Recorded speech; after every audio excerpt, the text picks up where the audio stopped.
So I just wanted to come on here and say my controversial opinion, and that is if you are a Gen Zer, millennial, or just anyone over the age of 20 and you're considering to have kids, I think you're selfish and you're not smart.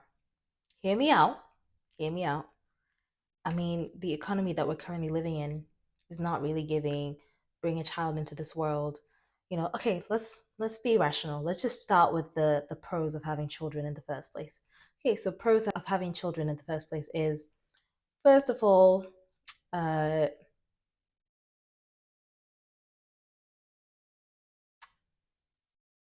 wait, let's think about this.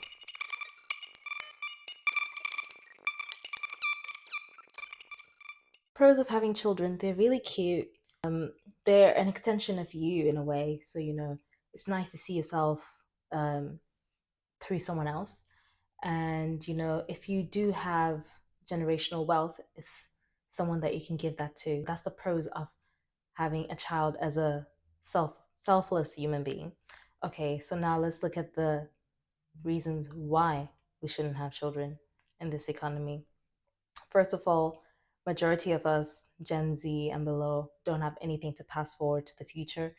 Second of all, we were tasked with stewarding the earth, but we've not really done a great job of that. And the next generation is probably going to suffer.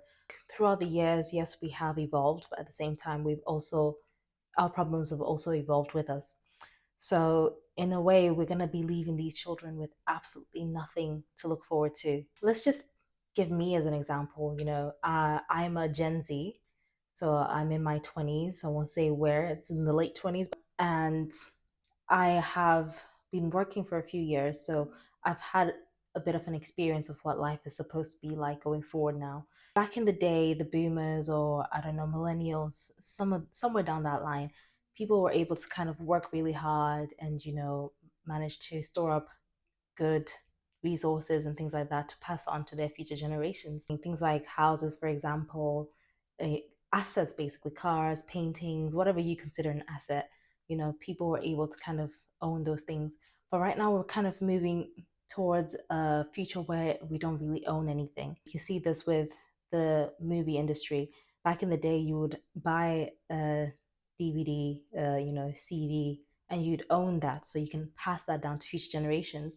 And sometimes, those records that you'd keep actually have a lot of value. You could actually sell them on to someone else for the same value or more, depending on how rare the thing is, like how rare the movie is or how rare the album is that you've stored, whatever. But these days, everything that you acquire is through a subscription. So, for example, if I have Netflix, yes, I can watch, let's just say Avatar. But if I was to stop paying my subscription for Netflix, then that means I no longer have access to Avatar. So I don't really own anything. There's actually nothing much to pass forward to the next generation, my next generation. And when it comes to like working really hard, they'd work really hard, they work their asses off to be able to even afford these assets that they've built up to pass on to the future generations. But I feel like in our day and age, there's no amount of hard work you can do to kind of put yourself up there to a point where you can pass something on to your children, for example. So the reason I say this is because, like I said, I'm Gen Z. My parents worked really hard and they were able to afford a really comfortable life for myself. And my mom worked really hard enough for me to be able to come to the UK and to study in the UK, and to also get a job in the UK. But once you've done that part, for most of us Gen Zers, we kind of are stuck in this area where you're like working really hard towards someone else's goal, which is working for any company, or you are just stuck in general, just looking for that next big thing to make you rich.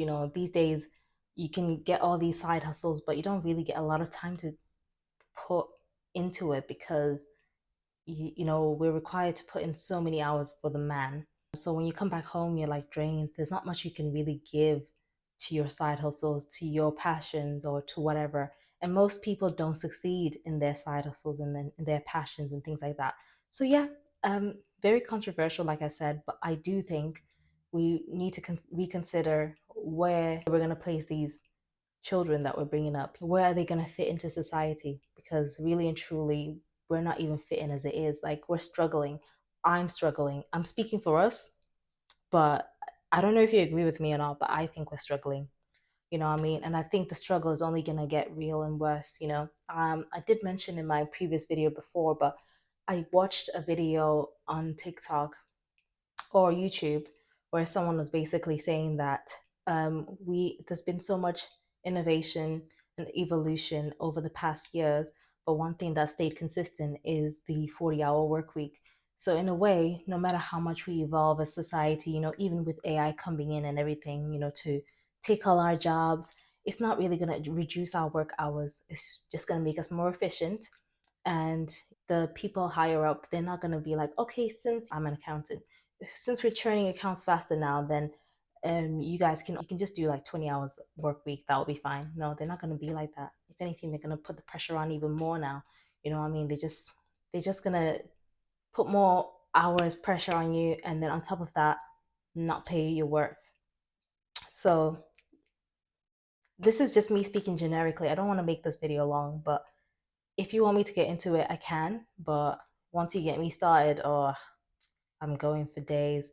But yeah, I've got many more points on this topic, so I will probably revisit the topic again. But for now, I'll leave you with that. And I'm not saying it's a bad thing to want kids. Everyone wants kids, they're really cute. It's just, is it really efficient? I don't know.